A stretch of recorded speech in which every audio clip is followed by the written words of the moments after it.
تبارك الذي نزل الفرقان على عبده ليكون للعالمين نذيرا. الحمد لله نحمده ونستعينه ونستغفره ونؤمن به ونتوكل عليه ونعوذ بالله من شرور أنفسنا ومن سيئات أعمالنا ونعوذ بالله من شرور أنفسنا ومن سيئات أعمالنا من يهده الله فلا مضل له ومن يضلله فلا هادي له ونشهد أن لا إله إلا الله وحده لا شريك له ونشهد أن سيدنا ومولانا محمدا عبده ورسوله صلى الله عليه وعلى آله وأصحابه وبارك وسلم تسليما كثيرا كثيرا. أما بعد فأعوذ بالله من الشيطان الرجيم. بسم الله الرحمن الرحيم. الذين ينفقون في السراء والضراء والكاظمين الغيظ والعافين عن الناس والله يحب المحسنين. والذين إذا فعلوا فاحشة أو ظلموا أنفسهم ذكروا الله فاستغفروا لذنوبهم ومن يغفر الذنوب إلا الله ولم يصروا على ما فعلوا وهم يعلمون. صدق الله العظيم. محترم دوستوں، اس سے پہلے بتلایا گیا تھا کہ متقی جو لوگ ہیں ان لوگوں کی صفات بیان کی گئی ہے اس آیت کریمہ میں کہ متقی کون لوگ ہیں، اللہ سے ڈرنے والے اور پرہیزگار کون لوگ ہیں، ان کی صفات کیا کیا ہیں. تو ان میں سے ایک صفت جو بیان کی، یہ وہ لوگ ہیں جو تکلیف میں ہو، راحت میں ہو، خوشی میں ہو، غم میں ہو، بہر صورت اللہ کے راستے میں خرچ کرتے ہیں. پہلی صفت تو یہ جو اس سے پہلے بتلائی جا چکی. دوسری والکاظمین الغیظ، اور غصے کو پی جانے والے لوگ ہیں. یہ بہت بڑی صفت ہے، غصے کو پی جانا. اس لیے کہ غصے میں آدمی دیوانہ ہو جاتا ہے اور ایسی حرکتیں کر بیٹھتا ہے کہ غصے کے موقع پر اسے اس کا اندازہ نہیں ہوتا. زبان سے بھی ایسی حرکت کر جاتا ہے اور اعضاء و جوارح سے بھی. گویا یوں سمجھیے کہ انسان کا جو دماغ ہے وہ قابو میں نہیں رہتا، جس کی وجہ سے وہ ایسی حرکتیں کر جاتا ہے جس کے بعد اسے ندامت اٹھانی پڑتی ہے اور اسے افسوس کرنا پڑتا ہے، پشیمانی ہوتی ہے. تو والکاظمین الغیظ، غصے کو پی جانے والے لوگ. اور غصے کو پی جانا یہی سمجھیے کہ بہادری کی اور مردانگی کی علامت ہے. یہ نہیں ہے کہ غصے کو پی جانا یہ نامرد ہونے کی علامت، ایسا نہیں ہے. اللہ کے نبی علیہ السلام کا ارشاد ہے کہ تم میں سے بہادر وہ شخص نہیں ہے جو ایک دوسرے کو پچھاڑ دے، بلکہ بہادر وہ ہے کہ غصے آنے کے بعد غصے پر قابو اور کنٹرول پا لے. تو غصے پر قابو اور کنٹرول پانا یہ بہادری کی علامت ہے.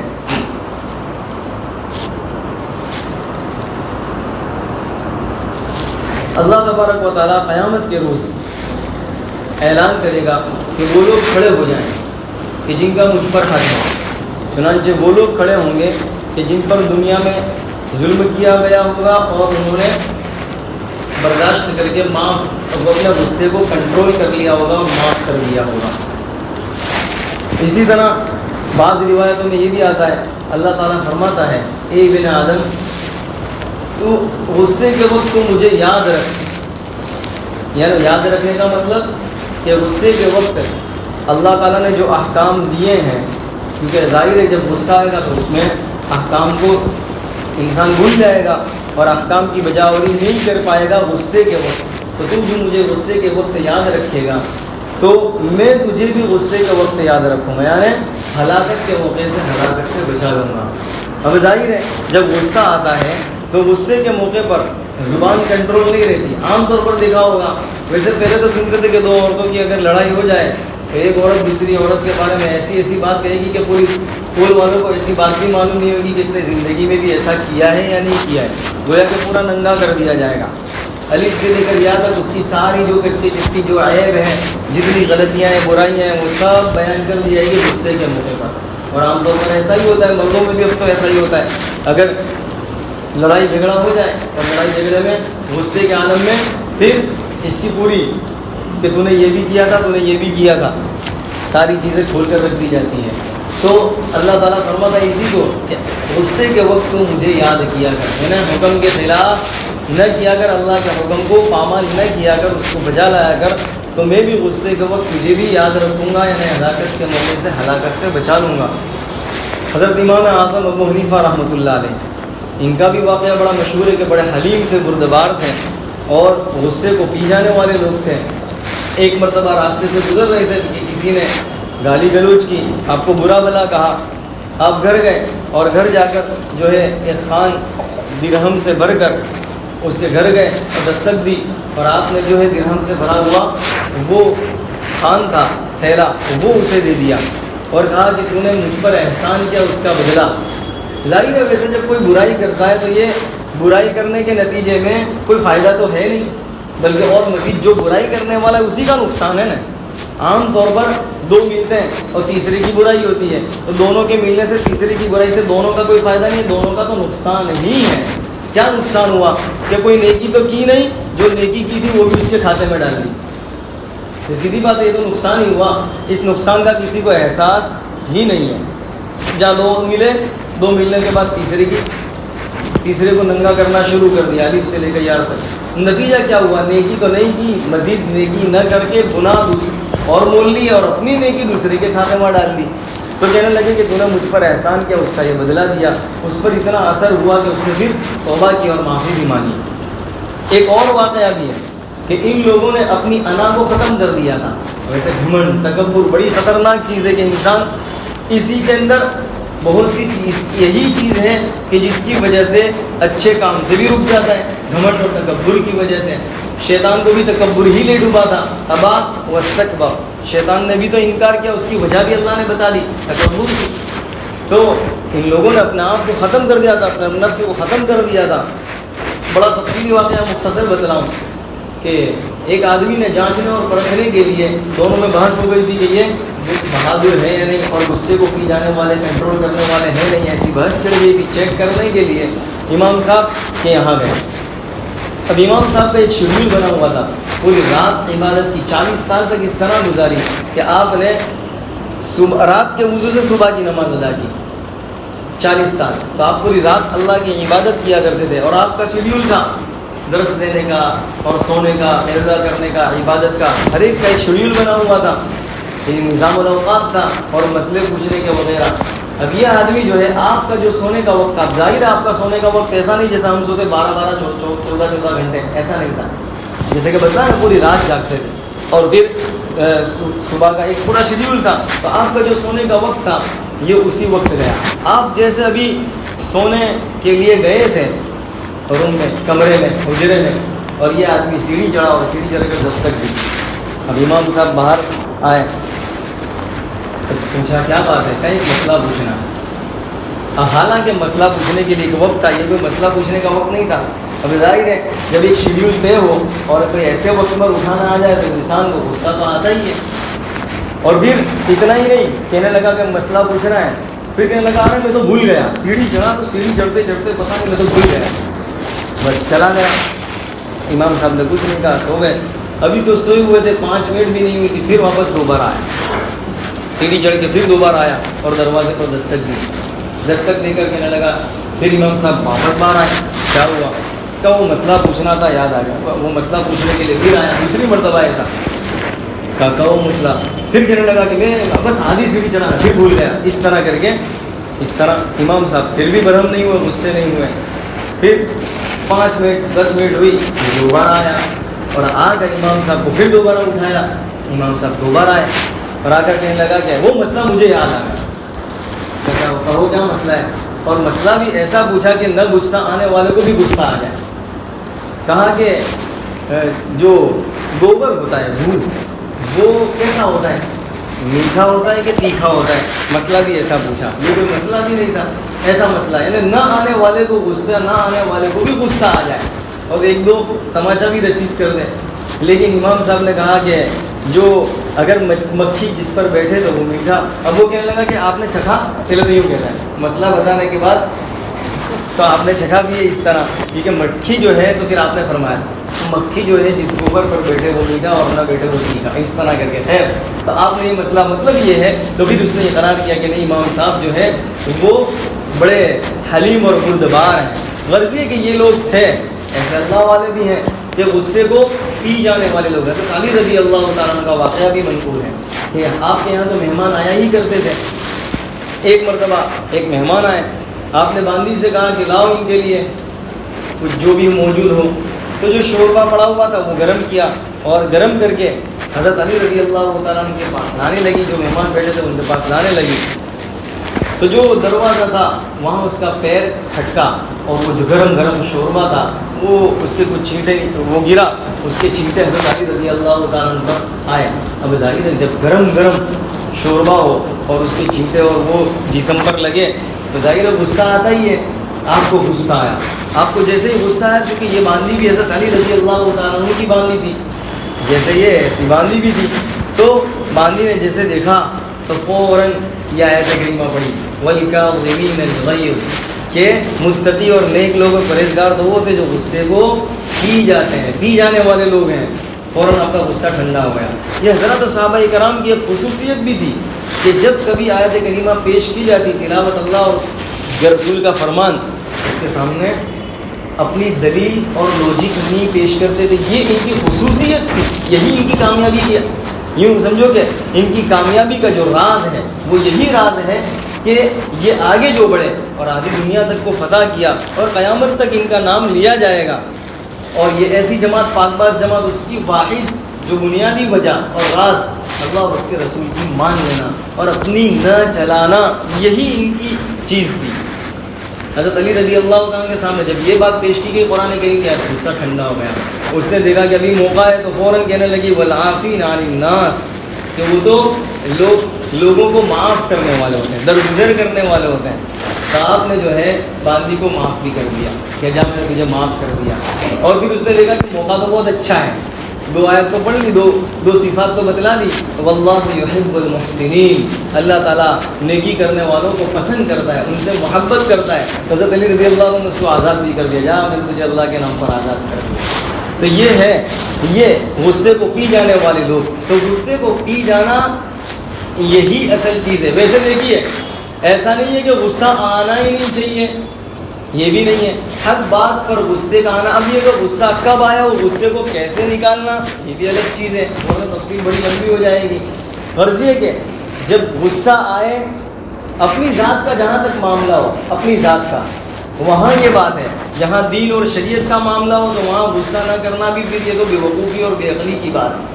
جہاں تک اپنی ذات کا معاملہ ہو کہ کسی نے کچھ کر دیا, اب انتقام لینا ہے, تو اس وقت کی بات, جیسا کہ یہ بھی ہر کس و ناقص کا کام نہیں ہے, صبر کر جانا اور اپنے آپ پر کسی کو معاف کر دینا. درگزر کا معاملہ کرنا, اس کی بھی پریکٹس کرنی پڑتی ہے, مشق کرنی پڑتی ہے, جب جا کے یہ نفس ایسا بنتا ہے. اور نہ صرف کہنے سننے سے تو ایسا نفس نہیں بن جاتا کہ کسی کو معاف کر دیا اور غصہ پی گئے. اور ایک اور حدیث میں بھی ہے کہ جیسے کہ غصے کو جو پی جائے گا, اللہ تعالیٰ وہ لوگ جن کو غصہ آتا ہے اور جو غصہ نکال سکتے ہیں, ان کی قدرت بھی ہے کہ انتقام لیں, بدلہ لیں. ایک تو یہ ہے کہ ایک انسان کو غصہ آیا اور وہ بدلہ لے سکتا ہے, انتقام لے سکتا ہے. ایک تماچے کے 2 تماچے 4 تماچے بھی مار سکتا ہے, یہ ایک انتقام بدلہ لے سکتا ہے. تو ایسے لوگ کے بارے میں ہے. ورنہ ایک یہ کہ ایک تو غصہ تو آتا ہے لیکن بدن میں ترکاری نہیں ہے. اب غصہ تو آ رہا ہے, انتقام کیسے لے گا؟ اب کہتا میں تو غصہ پی گیا. تو حالانکہ وہ غصہ اگر انتقام لینے کی طاقت ہوتی تو خوب انتقام لیتا, بدلہ بھی لیتا. لیکن حدیث میں کیا فرمایا کہ جو انتقام لینے پر قدرت رکھتے ہیں, قابو رکھتے ہیں, اور ایسے آدمی غصے کو پی جائیں گے اور غصے کو نگل لیں گے. تو اللہ تعالیٰ مخلوق کے سامنے بلائے گا اور کہے گا کہ یہ حوروں میں سے جو حور لینا چاہے لے لے. غرض یہ کہ غصے کو پی جانے والے لوگ جو ہیں متقی ہیں، اور والعافین عن الناس، اور لوگوں سے درگزر کرنے والے، معاف کر دینے والے. واللہ یحب المحسنین، اور اللہ تعالیٰ ایسے نیک لوگوں کو، نیکی کرنے والوں کو پسند فرماتا ہے، محبت فرماتا ہے. پھر آگے فرمایا والذین اذا فعلوا فاحشۃ او ظلموا انفسهم، اور وہ لوگ ہیں کہ جب کبھی فحش بات ہو جائے، فحش کام ہو جائے، گناہ کا کام، نافرمانی ہو جائے، یا یہ کہ اپنے آپ پر ظلم کر لیا، ذکروا اللہ، اور ایسے وقت یہ اللہ کو یاد کر لیتے ہیں، فاستغفروا لذنوبہم، اور اپنے گناہ پر بخشش طلب کرتے ہیں. اس آیت کریمہ کے شان نزول میں تین واقعات نقل کیے گئے ہیں. ایک تو یہ ہے حضرت جابر رضی اللہ تعالیٰ عنہ سے روایت ہے، حضرت ابن مسعود رضی اللہ تعالیٰ عنہ سے روایت ہے. وہ فرماتے ہیں کہ مسلمانوں نے عرض کیا کہ یا رسول اللہ، ہم سے تو بنی اسرائیل ہی اللہ کی نظر میں زیادہ عزت والے تھے. جیسے کہ سورہ قدر کا جو شان نزول اس پر بھی نگاہ ہو تو پتہ چل جائے گا. تو بنی اسرائیل اللہ کی نظر میں زیادہ عزت والے تھے کہ ان میں سے اگر کوئی رات کو گناہ کر لیتا تو ان کی چوکھٹ پر، دروازے پر لکھ دیا جاتا کہ اس نے گناہ کیا ہے، اور اس کے کفارے کے لیے، اس کی تلافی کے لیے لکھ دیا جاتا کہ بھئی ہاتھ کاٹ دینا ہے، ناک کاٹ دینا. یہ ان کی سزا تھی. بنی اسرائیل، یہ تو اللہ کا احسان ہے کہ یہاں گناہ کرتے ہیں اور کوئی سزا فلفور جیسے بنی اسرائیل پر تھی، ایسی بنی اسرائیل والی سزا نہیں ہے. تو دروازے پر بھی لکھ دیا جاتا تھا اور سزا بھی. تو یہ تلافی کی شکل کی گویا کہ گناہ معاف ہو گیا، ختم ہو گیا. تو اللہ کے نبی علیہ السلام خاموش رہے، جس پر یہ آیت کریمہ نازل ہوئی. ایک اور شان نزول یہ بیان کیا گیا ہے کہ نبہان جو ہے ان کے حق میں یہ آیت کریمہ نازل ہوئی کہ وہ خرما فروش تھے، یعنی چھوہارے بیچتے تھے. ایک عورت چھوہارے لینے آئی، چھوہارے وہ لینا آئی. انہوں نے کہا کہ اچھے جو چھوہارے ہیں وہ تو یہاں نہیں ہے، باہر گھر کے اندر اچھے چھوہارے موجود ہیں. چنانچہ یہ عورت تو گھر میں لے گئے اور جا کر لپٹ گئے، اس سے پورے لپٹ گئے اور اس کا بوسہ لے لیا. تو عورت کہنے لگی کہ اللہ سے ڈر، تو کیا کر رہا ہے، اللہ سے ڈر. فوراً متنبہ ہوئے، فوراً عورت کو چھوڑ دیا اور آ کر جو ہے اللہ کے رسول صلی اللہ علیہ وسلم کو پشیمان ہوا، افسوس ہوا. اللہ کے رسول صلی اللہ علیہ وسلم کے پاس آئے اور آ کر کہنے لگے کہ مجھ سے یہ حرکت صادر ہوئی ہے. اللہ کے نبی علیہ السلام نے جب یہ قصہ سنایا تو اس پر یہ آیت کریمہ نازل ہوئی. ایک اور واقعہ یہ بیان کیا گیا ہے کہ ایک ثقفی اور انصاری، دو آدمی، اللہ کے رسول صلی اللہ علیہ وسلم نے دونوں کو بھائی بھائی بنایا تھا، ایک انصاری اور دوسرا ثقفی تھا.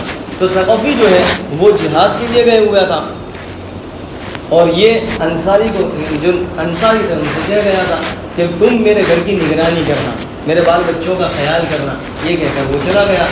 اب یہ جو انصاری ہے وہ گوشت جو ہے کچھ لے کر آیا ثقفی کے گھر والوں کے لیے. جب گوشت دینے لگا اور دروازہ دستک دی اور عورت جو ہے گوشت لینا چاہتی تھی، یہ بھی اس کے ساتھ ساتھ گھر میں گھس گئے اور اس کو بوسہ لے لیا. اور پھر جب بوسہ لے لیا تو پھر پشیمانی ہوئی، ندامت ہوئی، افسوس ہوا کہ کیا کر لیا. فوراً وہ ہے نکلے اور پھر جنگل کی طرف نکل گئے، بالکل اسی پشیمانی کے عالم میں. اب یہ وہاں جنگل کی طرف نکل گئے. جب ثقفی جو ہے وہ جہاز سے آیا، جب استقبال نہیں کیا، دیکھا کہ موجود نہیں ہے، تو پوچھا، سارا واقعہ بیان کر دیا، قصہ بیان کر دیا. وہ ثقفی تلاش کے لیے نکلا، اور جب تلاش کے لیے نکلے تو دیکھا، جب پایا ان کو جنگل کے اندر تو لے کر حضرت ابو بکر صدیق رضی اللہ عنہ کی خدمت میں حاضر ہوئے. یہ سوچ کر کہ اس کی تلافی کی کیا شکل ہے، یہ چیز ہوئی ہے، اس کی تلافی، اس کے تدارک کی کیا شکل ہے. حضرت ابو بکر رضی اللہ عنہ کو انصاری کہنے لگا کہ مجھ سے یہ حرکت صادر ہوئی ہے، میں تو ہلاک و برباد ہو گیا.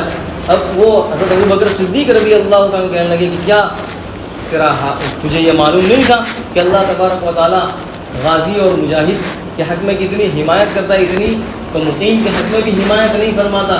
غرضے کہ آپ نے یہ جواب دیا. حضرت عمر رضی اللہ عنہ کے پاس لے گئے، انہوں نے بھی یہی جواب دیا. نبی علیہ السلام کے پاس لے گئے تو آپ جو ہے خاموش رہے اور پھر یہ آیت کریمہ نازل ہوئی. معلوم یہ ہوا کہ کتنا بھی بڑا آدمی کیوں نہ ہو، اللہ کا ولی کیوں نہ ہو، گناہ سے کوئی بھی پاک نہیں ہے. گناہ اور نافرمانی سے کوئی بھی پاک نہیں ہے. گناہ ہر کسی سے ہوتا ہے. کوئی بھی ایسا نہیں دعویٰ کر سکتا کہ یہ گناہ سے پاک ہے. گناہ سے جو پاک ہے اور معصوم ہے فرشتے، لا یعصون اللہ ما امرهم ویفعلون ما یؤمرون، اور انبیاء علیہم الصلوۃ والسلام. اس کے علاوہ گناہ سے کوئی بھی پاک صاف نہیں. گناہ ہو سکتا ہے. معلوم یہ ہوا کہ جب کبھی کسی سے بڑا، یہاں دیکھیے اللہ نے فاحشہ کا لفظ کہا ہے. فاحشہ کا مطلب بڑا گناہ، زنا، چوری، یہ بڑے بڑے گناہ فاحشہ کے اندر آتے ہیں. تو بڑا گناہ یہ بھی ہو سکتا ہے. اور ایسے واقعات بھی ہیں، جیسے کہ اس سے پہلے بھی 2-3 واقعات بتلائے تھے اللہ کی گزر کے، اس سے پہلے ہی بتلایا تھا عبداللہ اندلسی کا واقعہ. تو ایسا ہو سکتا ہے. اور ایسے حضرات صحابہ اکرام سے واقعات کروائے بھی گئے، جیسا کہ زنا کا واقعہ صحابہ کرام سے بھی 1-2 واقعات منقول ہیں. تو یہ حضرات صحابہ کرام سے کروائے گئے کہ کیسے حج جاری کی جائے، کیسے کیا جائے. ایسے ان سے واقعات ہوئے بھی ہیں. معلوم یہ ہوا کہ گناہ سے تو کوئی بھی پاک صاف نہیں ہے. گناہ ہو جاتا ہے، لیکن یہ لوگ کیا کرتے ہیں، متقین کی صفات بیان کی گئی ہے.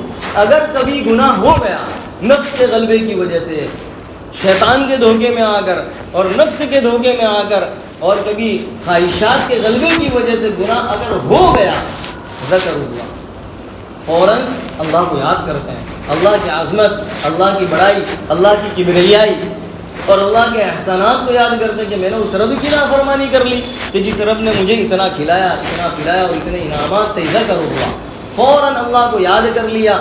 اور یاد کر لینے کے بعد فاستغفروا لذنوبہم، یہ اللہ سے اپنے گناہوں کی بخشش طلب کرتے ہیں، معافی طلب کرتے ہیں، بخشش، اور اللہ تعالیٰ سے گناہ توبہ کرتے ہیں. جب توبہ اللہ کرتے ہیں فاستغفروا لذنوبہم، تو اللہ تبارک و تعالیٰ گناہوں کو معاف فرما دیتا ہے. چنانچہ اللہ کے نبی علیہ السلام کا بھی ارشاد ہے، خیر الخطائین التوابون، تم میں سے ہر ایک گنہگار ہے لیکن بہترین کلکم خطاؤن، تم میں سے ہر ایک گنہگار ہے لیکن وخیر الخطائین التوابون، بہترین گنہگار کون ہے؟ وہ ہے جو توبہ کرنے والا. توبہ کرنے والا بندہ اللہ تعالیٰ کو بڑا پسند ہے، توبہ کرنے والے ہیں. اور اسی طرح حدیث شریف میں بھی التائب من الذنب کمن لا ذنب لہ، گناہ سے توبہ کرنے والا ایسا ہی ہے جیسے اس نے کوئی گناہ کیا ہی نہیں، اللہ تعالیٰ معاف فرما دیتا ہے. اسی طرح حدیث شریف میں شیطان کا بھی قول نقل کیا گیا ہے. شیطان کیا کہتا ہے؟ اہلکت الناس بالذنوب، کہ لوگوں نے تو مجھے گناہ کی، میں نے لوگوں کو گناہ کی وجہ سے ہلاک و برباد کر دیا، کہ میں لوگوں کے دلوں میں وسوسہ ڈالتا ہوں، وسوسے ڈالتا ہوں. اب دیکھیں شیطان سب کے دل میں وسوسہ ڈالتا ہے، چاہے نیک ہو چاہے برا ہو اچھا ہو، ہر ایک کے دل میں شیطان کا کام ہی ہے وسوسہ ڈالنا. شیطان گناہوں کا، نافرمانی کا وسوسہ ڈالتا ہے، اور پھر جب وہ گناہ پر آمادہ ہو جاتا ہے، گناہ کر لیتا ہے، تو شیطان کیا کہتا ہے؟ میں گناہوں کی وجہ سے لوگوں کو ہلاک و برباد کر دیتا ہوں. لیکن لوگ جو ہے مجھے کس طرح ہلاک کرتے ہیں، میری جو منصوبے ہیں اس کو کیسے ناکام کرتے ہیں اور میرے پلاننگ کو کیسے فیل کرتے ہیں. تو وَأَهْلَكُونِي بِالْإِسْتِغْفَارِ وَبِلَا إِلَٰهَ إِلَّا اللَّهِ، یعنی اللہ کا ذکر کرتے ہیں، کلمہ طیبہ پڑھ لیتے ہیں، استغفار کر لیتے ہیں، جب توبہ کر لیتے ہیں، مغفرت طلب کر لیتے ہیں، اور استغفار ان چیزوں کے نیکی کے ذریعے اور ذکر اذکار کے ذریعے اس طرح وہ میرے پلان کو فیل کر دیتے ہیں. توبہ کر لیتا ہے تو انسان اللہ تعالیٰ چاہے کتنا ہی بڑا گنہگار کیوں نہ ہو، اللہ تبارک و تعالیٰ اس کے گناہ کو معاف فرما دیتا ہے، اس لیے کہ دلوں کے احوال سے اللہ تعالیٰ واقف ہے. اور جب سچے دل سے جب انسان توبہ کرتا ہے تو اللہ تعالیٰ چاہے نا سمندر کے جھاگ کے برابر ہی کیوں نہ گناہ ہو، ایسے بھی واقعات ہے پوری زندگی گناہ اور نافرمانی میں گزار دی، لیکن جب اخیر میں توبہ کی تو اللہ تعالیٰ نے سارے گناہوں کو معاف فرما دیا. اس سے پہلے بھی ایسے واقعات بتلائے جا چکے ہیں، حضرت موسیٰ علیہ السلام کے زمانے کے بھی اور دیگر واقعات بتلائے جا چکے ہیں. تو معلوم یہ ہوا کہ کتنا ہی بڑا گنہگار کیوں نہ ہو، اس لیے کہ اللہ نے اسے پیدا کیا ہے. اور اللہ تعالیٰ جب وَمَن يَغْفِرُ الذُّنُوبَ إِلَّا اللَّهُ، معاف اللہ تعالیٰ ہی، کون ہے جو گناہوں کو معاف کرے؟ کون ہے اس کے علاوہ؟ صرف اللہ ہی ہے. اور جب اللہ معاف کر دے کتنے ہی بڑے گنہگار کو تو کوئی اسے پوچھنے والا نہیں ہے. لا يسأل عما يفعل وهم يسألون، اللہ تعالیٰ سے کام کے بارے میں نہیں پوچھا جائے گا کہ تو نے اس کو کیوں معاف کیا اور اس کو کیوں چھوڑ دیا اور اس کو کیوں پکڑ لیا. اللہ سے کوئی پوچھ تاچھ نہیں ہوگی، پوچھ تاچھ تو ہم سے ہوگی، حساب ہم سے لیا جائے گا، اللہ سے کوئی پوچھ تاچھ نہیں ہوگی. اللہ تعالیٰ چاہے جس کو چاہے عزت دے، جس کو چاہے ذلیل کرے، جس کو چاہے ہدایت دے، جس کو چاہے گمراہ کر دے، اور جس کو چاہے معاف کر دے اور جس کو چاہے سزا پکڑ لے. اسی لیے ہمیں تو ڈرتے رہنا چاہیے کہ ہمارا حال کیا ہے، ہمیں خود ہمارا حال کا پتہ نہیں ہے ہمارے ساتھ کیا ہوگا. اس لیے ہمیں دوسرے کی طرف توجہ دینے کی بھی ضرورت نہیں ہے، خود اپنی ہی برائیوں کی طرف اور اپنے عیب کی طرف دیکھنے کی ضرورت ہے، اور اپنے عیوب پر نگاہ کر کے اصلاح کر کے اللہ سے توبہ کرنے کی ضرورت ہے کہ اللہ تعالیٰ ہمارے گناہوں کو معاف فرما دے. حضرت جب ابلیس نے کہا تھا اللہ تعالیٰ سے کیا کہا کہ اے رب مجھے تیری عزت کی قسم میں بنی آدم کو اخیر دم تک بہکاتا رہوں گا. وہ تو ایک وعدہ کر کے آیا ہے. اس نے کہا تھا, یہی وعدہ قرآن کریم میں بھی نقل کیا ہے, میں ہر طرف سے آؤں گا اور ہر طرف سے آ کر بہکاؤں گا, اور اس کا اثر کیا ہوگا اس نے اس کا اثر بھی بتلایا تھا. ثم لا تجد اکثرهم شاکرین. تو اکثر کو دیکھیے, اگر مان لو 1000 ہیں تو 1000 میں سے اکثر کتنے ہوں گے؟ سب تیرے ناشکرے بندے ہوں گے, ناقدرے. آج دیکھیے ہم اچھی حالت میں پھر بھی ہر ایک کی زبان پر کیا ہوگا, میرے پاس ہے کیا؟ ایئر کنڈیشن بھی نہیں ہے, اے سی بھی نہیں ہے. ہر ایک کی زبان پر یہی چیز ہوگی. ہم تو دال چاول کھانے والے لوگ ہیں, بریانی تو تم کھاتے ہو, ہم تو اتنا کھاتے ہیں, ہم تو ایسا کھاتے ہیں. تو وہ یہ کر کے آیا تھا, ناشکرا اور ناقدرا پائے گا. چنانچہ اس نے یہی بھی کہا تھا کیا کہ میں جو ہے بہکاتا رہوں گا. اللہ تعالیٰ نے بھی تو کیا کہا, میری عزت اور جلال کی قسم وہ جب تک مجھ سے معافی مانگے گا میں اسے بخشتا بھی رہوں گا. تو اللہ تعالیٰ کا اعلان ہے, اللہ تعالیٰ معاف کرتا رہے گا. حضرت ابو ہریرہ رضی اللہ تعالیٰ عنہ سے روایت ہے, وہ فرماتے ہیں انہوں نے نبی علیہ الصلوۃ والسلام سے کہنے لگے, یا رسول اللہ, ہم آپ کی مجلس میں ہوتے ہیں, ہم آپ کے پاس ہوتے ہیں, تو دل کی دنیا کچھ اور ہوتی ہے, یعنی دل میں رقت طاری ہوتی ہے اور دل میں نورانیت پیدا ہوتی ہے. اور جب ہم اپنے جیسا کہ حضرت حذیفہ کا بھی رضی اللہ عنہ کا واقعہ بھی ایسا ہی منقول ہے, اس سے پہلے بھی شاید سنا ہوگا, تو کہنے لگے کہ ہماری دل کی کیفیت اچھی الگ ہوتی ہے, اور جب ہم بال بچوں میں جاتے ہیں, کاروبار میں لگتے ہیں, بیوی بچوں میں لگتے ہیں, تو دل کی کیفیت بدل جاتی ہے. وہ کیفیت نہیں رہتی جو کیفیت آپ کے پاس موجود ہوتے ہیں اس وقت ہوتی ہے. کیفیت بدل جاتی ہے, رقت طاری ہوتی ہے, وہ ساری چیزیں بدل جایا کرتی ہے. اللہ کے نبی علیہ الصلوۃ والسلام نے جو ارشاد فرمایا, آپ نے فرمایا اگر یہ صفت تم پہ طاری رہے, ہمیشہ یہی چیز رہے, تو پھر فرشتے تمہاری ملاقات کو تمہارے گھر آئے, تم سے مصافحہ کریں. یہی جواب آپ نے تقریباً حضرت حذیفہ رضی اللہ عنہ جو ایک صحابی تھے جو اپنے آپ کو منافق کہہ کر نکلے تھے, آپ نے ان کو یہی جواب, کون سا صحابی تھا, حنظلہ رضی اللہ عنہ, ہاں یہی جواب آپ نے ان کو بھی دیا تھا. تو یہ اللہ کے نبی نے فرمایا. پھر آپ نے فرمایا, یہ سننے کی بات ہے, آپ نے فرمایا اگر تم گناہ نہ کرو تو اللہ تعالیٰ تمہیں ہٹا دے اور دوسری قوم کو لے آئے اور وہ گناہ کرے اور پھر وہ معافی مانگے اور اللہ تعالیٰ ان کو بخش دے. یعنی دیکھیے, اللہ تعالیٰ اگر تم گناہ ہی نہ کرو تو اللہ تعالیٰ تمہیں ہٹا کر ایسی قوم پیدا کرے جو گناہ کرے اور پھر گناہ کرنے کے بعد معافی مانگے, بخشش کرے, اللہ سے بخشش طلب کرے اور اللہ تعالیٰ معاف فرما دے. پھر حضرات صحابہ اکرام فرماتے ہیں, ہم نے اللہ کے نبی سے پوچھا یا رسول اللہ جنت کیسی ہے؟ اسی حدیث کے اندر ہے, جنت کی بنا کیا ہے, تعمیر کیسی ہے, تعمیر کیسی ہے اس کی؟ تو فرمایا اس کی ایک اینٹ سونے کی اور ایک اینٹ چاندی کی, اور اس کا گارا مشک کا ہے, اور اس کی جو کنکر ہیں لولو اور یاقوت کے, یعنی ہیرے اور موتی اور اس طرح کے ہیں, اس کے کنکر ہیں, اور اس کی مٹی زعفران ہے, اور جنتیوں کی نعمتیں کبھی ختم نہیں ہوگی, زندگی کبھی ختم نہیں ہوگی, اور کپڑے جو ہے کبھی میلے نہیں ہوں گے, بوسیدہ نہیں ہوں گے. خیر وہاں کی ساری صفات بیان کی گئی. غرض یہ کہ بتلانا مقصد یہ ہے کہ گناہ تو ہر کس و ناقص سے ہوتا ہی ہے. جیسا کہ ایک شخص نے اللہ کے نبی سے فرمایا کہ مجھ سے گناہ ہو گیا, آپ نے فرمایا توبہ کر لے, اس نے کہا پھر مجھ سے گناہ ہو گیا. اس طرح 3 مرتبہ کہا. اللہ کے نبی نے فرمایا تو توبہ کرتا رہے یہاں تک کہ شیطان تھک جائے. یہاں یعنی گویا کہ گناہ 5 مرتبہ انسان سے گناہ ہو جاتا ہے, 1 مرتبہ ہوا, 2 مرتبہ ہوا, 100 مرتبہ ہوا تو وہ کیا کہتا ہے, ارے چھوڑ ہم تو گنہگار نافرمان ہیں, ہمارا تو حال ہی ایسا, ہم تو ایسے ہی ہیں. یہ کہہ کر وہ گناہ میں مبتلا رہتا ہے. نتیجہ یہ کہ اسے پھر نیک کام کی توفیق نہیں ہوتی. ہونا تو یہ چاہیے جب گناہ ہو جائے فوراً توبہ, گناہ ہو جائے فوراً توبہ. اس توبہ کی نتیجے میں اس کی توفیق انشاءاللہ ایسی انسان کا 2 فائدہ ہوں گے. توبہ کرنے کے نتیجے میں توابین التائبون, توبہ کرنے والوں میں شامل ہو جائے گا. جیسا کہ وضو کی دعا ہے نا, وضو کی دعا میں یہی تو ہے, اللہم اجعلنی من التوابین, اے اللہ توبہ کرنے والوں میں مجھے شامل فرما دے.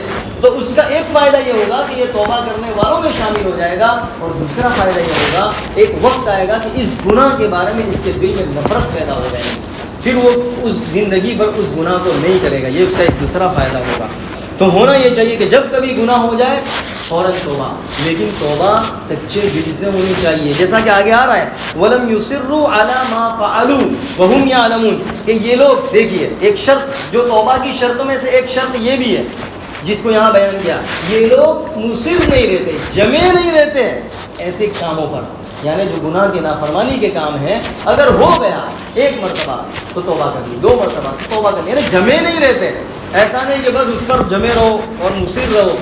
بعض مرتبہ ایسا ہی ہے کہ جب چھوٹا سا چھوٹا گناہ ہے، جب انسان اس کو کرتا رہتا ہے تو وہ کبیرہ گناہ بن جاتا ہے، اسی پر جمع رہتا ہے تو وہ کبیرہ گناہ کے درجے پر پہنچ جاتا ہے۔ تو انسان کو چاہیے کہ اس پر جمع نہ رہے، اس سے انسان کو چاہیے جب کبھی گناہ ہو جائے فوراً توبہ کر لے، توبہ کرنے کے نتیجے میں توابین میں شامل ہو جائے گا۔ دیکھیے استغفار کی اور توبہ کی ایک اور شرط بھی ہے، وہ یہ کہ جیسے کہ بتلایا کہ آئندہ نہ کرنے کا، جمنے کا ارادہ نہ ہو کہ آئندہ اس کو نہیں کروں گا، یہ پختہ ارادہ ہونا چاہیے۔ آدھا گھنٹہ ہو گیا، یہ پختہ ارادہ ہونا چاہیے، ایسا نہیں کہ وہ نامحرم عورت کو بھی دیکھ رہا ہے کہ یار دیکھنا توبہ استغفر اللہ استغفر اللہ، دیکھ بھی رہا ہے نا استغفر اللہ استغفر اللہ، یہ تو کیسی توبہ ہوئی؟ یعنی دیکھ رہا ہے کہ نامحرم عورت پر نگاہ بھی جا رہی ہے اور یہ کہ گناہ کر بھی رہا ہے، توبہ توبہ توبہ توبہ استغفر اللہ، اس کا کوئی اعتبار نہیں۔ بھائی استغفار کا مطلب یہ ہے کہ دل میں پشیمانی بھی ہو، ندامت ہو کہ میں نے بہت بڑا گناہ کر لیا، اور آئندہ نہ کرنے کا پختہ ارادہ بھی ہو۔ توبہ کی شرط میں سے یہ ہے عزم ہو کہ آئندہ یہ گناہ نہیں کروں گا، اور تیسری جو شرط یہ ہے کہ جو کر رہا ہے اس کو ختم کر دے۔ یہ 3 شرطیں تب جا کے توبہ کامل ہوگی، ورنہ یہ مطلب نہیں ہے کہ توبہ کر لو اور ارادہ ہے کہ ابھی تو کرنے والا ہوں، ابھی آج کا گوڑا پورا کر دو، کل کی کل دیکھی، ایسا نہیں۔ ارادہ ہو، اس لیے کہ اللہ تعالیٰ جانتا ہے دلوں کی حال کو۔ تو 3 شرطیں ہیں یاد رکھنا، اور دوسری بھی شرطیں بتلا رہا ہوں۔ پہلی شرط جو گناہ کر رہے ہیں اس سے رک جائے، پہلی شرط، ایسا نہیں کہ گناہ کر رہا ہے اور توبہ کر رہا ہے تو کوئی مطلب نہیں ہے، گناہ جو کر رہا ہے اس سے رک جائے۔ دوسری شرط کہ آئندہ نہ کرنے کا پختہ ارادہ ہو، یہ پختہ ارادہ بھی ہونا چاہیے اور اس پر جمے نہیں۔ تو یہ شرط ہونی چاہیے۔ اور ایک اور بات بتلا دوں کہ اگر کسی کے حقوق باقی ہیں، وہ حقوق ادا کرنے ہوں گے تو توبہ کامل ہوگی۔ کسی کا 10 روپئے لے لیے مثال کے طور پر، 1 لاکھ باقی ہے، اللہ معاف فرما دے، اس کے 1 لاکھ باقی ہے چھوڑ دے، ایسے معافی کامل نہیں ہوگی جب تک کہ 1 لاکھ روپے دے گا نہیں، تب تک توبہ کامل نہیں ہوگی۔ یا یہ کہ اس سے معاف نہ کرا لے، 2 شکل ہے، یا تو پیسے معاف کرا لے یا تو پیسے دے دے، زمین ہڑپ لیے، کسی کا کچھ لے لیا ہے اس کو دے دے تو توبہ کامل ہوگی، ورنہ توبہ کامل نہیں ہوگی۔ تو اللہ کا حق باقی ہو یا بندوں کا حق، تب جا کے توبہ کامل ہوگی۔ دوسری بات، اللہ کا حق باقی ہے، مثال کے طور پر نمازیں باقی ہیں، روزے باقی ہیں، قضا ہے اور وہ ادا نہیں کر رہے، اللہ معاف فرما دے، وہ 1 سال 2 سال کے روزے یا قضا جو ہیں اس کو بھی معاف کر دے تو معاف نہیں ہوگی، توبہ کامل نہیں ہوگی۔ اس کے لیے ضروری ہے کہ وہ جو قضا نمازیں ہیں، وہ جو روزے اس کو ادا کریں، اور اس لیے کہ اس نے چھوڑ دیے تو گناہ کا کام کیا، تو اس گناہ سے توبہ۔ مثال کے طور پر جیسے کہ کسی سے 1 لاکھ روپے قرضے لیے تو قرضہ دیتا کیوں ہے؟ ہدیہ تھوڑا دیا، ہدیہ تو ہدیے کے لیے نہیں دیا، وہ اس کے لیے ریٹرن دینا ہے۔ اب جا کر کے معاف کر دو، کہے گا معاف، 1 لاکھ روپے لا، دوسری مرتبہ مانگتا یہ بھی مت، پھر ایسا جواب ملے گا۔ تو بس یہی حال ہے، اللہ تعالیٰ نے حکم دیا تھا نماز کا، روزے کا، وغیرہ چیزوں کا، اب اس نے اس کو ادا نہیں کیا تو پینڈنگ میں باقی ہے، اللہ معاف کر دے۔ معاف اس وقت کرے گا جبکہ اس کو ادا کریں، نماز ادا کریں، قضا کر لیں، اس وقت سال کی باقی ہے سال کی قضا کر لیں تو اللہ تعالیٰ پھر معاف کر دے گا، پھر توبہ کامل۔ تو یہ ساری شرائط ہے توبہ کی، اس لیے اللہ تعالیٰ مجھے بھی عمل کی توفیق عطا فرمائے، آپ کو بھی۔ اللہ نے یہاں پر فرمایا وَلَمْ يُصِرُّوا، تو یہ ان کی صفات بیان کی، اگر گناہ ہو جاتے ہیں تو معافی مانگ لیتے ہیں۔ وَلَمْ يُصِرُّوا عَلَىٰ مَا فَعَلُوا وَهُمْ يَعْلَمُونَ، اور یہ لوگ جانتے ہیں اور اس پر مصر نہیں رہتے، یعنی جمے نہیں رہتے، اس پر اڑے نہیں رہتے، بلکہ اس کو اللہ تعالیٰ سے، اس گناہ سے اپنے آپ کو بچا لیتے ہیں۔ وَهُمْ يَعْلَمُونَ کا مطلب نیکی اور بدی دونوں کو یہ لوگ اچھی طرح جانتے ہیں۔ اگلی آیت میں اللہ تعالیٰ نے جنت کا وغیرہ کا تذکرہ کیا، اور پھر غزوہ احد کے اندر جو واقعہ چل رہا تھا شروع سے اسی کو آگے اسی کو بیان کیا، انشاءاللہ اسے آئندہ بتلایا جائے گا۔ آئندہ پیر جو ہے، کون سی تاریخ آ رہی ہے؟ 23، آئندہ پیر 23 تاریخ کو تفسیر نہیں ہوگی، اس کے بعد انشاءاللہ ہوگی۔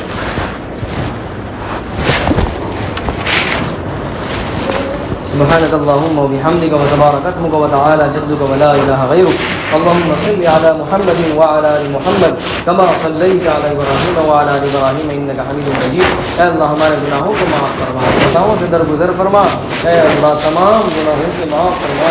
اے اللہ درگزر کا معاملہ فرما. اے اللہ ہمیں توبہ کرنے والوں میں شامل فرما. اے اللہ جو تقویٰ متقین کی جو صفات بیان کی ہے، اے اللہ تو نے اپنے بندوں کی جو صفات بیان کی ہے وہ صفات ہمیں اختیار کرنے کی توفیق عطا فرما. اے اللہ ہمیں وہ صفات اختیار کرنے کی توفیق عطا فرما. اے اللہ اے اللہ اے اللہ برے اخلاق سے اے اللہ ہماری حفاظت فرما کر اے اللہ اچھے اخلاق سے ہمیں مزین فرما. اے اللہ جو صفات غصہ پی جانے والی ہے اللہ وہ اے اللہ اس صفات سے ہمیں متصف فرما. اے اللہ اس صفات سے بھی ہمیں متصف فرما. اے اللہ اپنا بنا لے، ہمیں اپنا بندہ بنا لے. اے اللہ ہمیں اپنے سے قریب کر لے اور اپنا بندہ بنا لے. اپنی مرضیات پر چلا کر نامرضیات سے ہماری پوری حفاظت فرما. اے اللہ یہ جو وقف بل کا سلسلہ جو جاری ہے اے اللہ جو قانون بنایا جا رہا ہے اے اللہ اس کو ناکام فرما. اے اللہ نئے قانون کو ناکام فرما کر اے اللہ ناکام فرما. ہمارے مساجد کی، مدارس کی، درگاہوں کی، خانقاہوں کی، قبرستان کی اے اللہ حفاظت فرما. اے اللہ حفاظت فرما. اے اللہ حفاظت فرما. اے اللہ حفاظت فرما. اے اللہ خیر کا معاملہ فرما، عفو عافیت کا معاملہ فرما. اے اللہ عفو عافیت کا معاملہ فرما. اے اللہ ہمارے ملی اور تشخص کو، دینی تشخص کو قائم فرما. اے اللہ یہ ساری چیزیں جو ختم ہو جائے اس سے پوری حفاظت فرما. اے اللہ ہمیں ایمان کے ساتھ اے اللہ زندگی گزارنے کی توفیق عطا فرما. اے اللہ تمام مسلمانوں پر جہاں کہیں ظلم ہو رہا ہے اے اللہ کئی ممالک میں ظلم اٹھایا جا رہا ہے، تمام مسلمانوں کی حفاظت فرما. تمام مسلمانوں کی حفاظت فرما. اے اللہ شام میں، فلسطین میں، غزہ میں اے اللہ مختلف ممالک میں اور مختلف علاقوں میں مسلمانوں پر جو ظلم اٹھایا جا رہا ہے اے اللہ تمام کی حفاظت فرما. اے اللہ ان کے ایمان کی، جان کی، مال کی، عزت کی، آبرو کی، کھیتی باڑی کی اے اللہ ہر چیز کی بھرپور حفاظت فرما. اے اللہ ہر چیز کی بھرپور حفاظت فرما. اے اللہ یقیناً تیرا نام لینے والے ہیں اے اللہ ہم تیرے نام لینے والے ہیں، اسی وجہ سے اے اللہ تکلیفیں پہنچائی جا رہی ہے جیسے کہ پہلے بھی پہنچائی گئی. اے اللہ تو ہی مددگار ہے. اے اللہ تیرے علاوہ کوئی مددگار نہیں ہے. اے اللہ تو اپنی مدد شامل حال فرما. اے اللہ تو اپنی مدد شامل حال فرما. اے اللہ ایمان کے ساتھ اے اللہ ہمیں موت آئے ایسے خیر کے فیصلے فرما. اے اللہ خاتمہ بالخیر فرما. خاتمہ بالخیر فرما. خاتمہ بالشر سے ہماری پوری حفاظت فرما. اے اللہ جو مانگا عطا فرما، جو مانگنے سے رہ گیا اپنی شان عطا فرما. ربنا تقبل منا انك انت السميع العليم وتب علينا انك انت التواب الرحيم. وصلى الله على النبي الكريم. سبحان ربك رب العزة عما يصفون وسلام على المرسلين والحمد لله رب العالمين برحمتك يا ارحم الراحمين.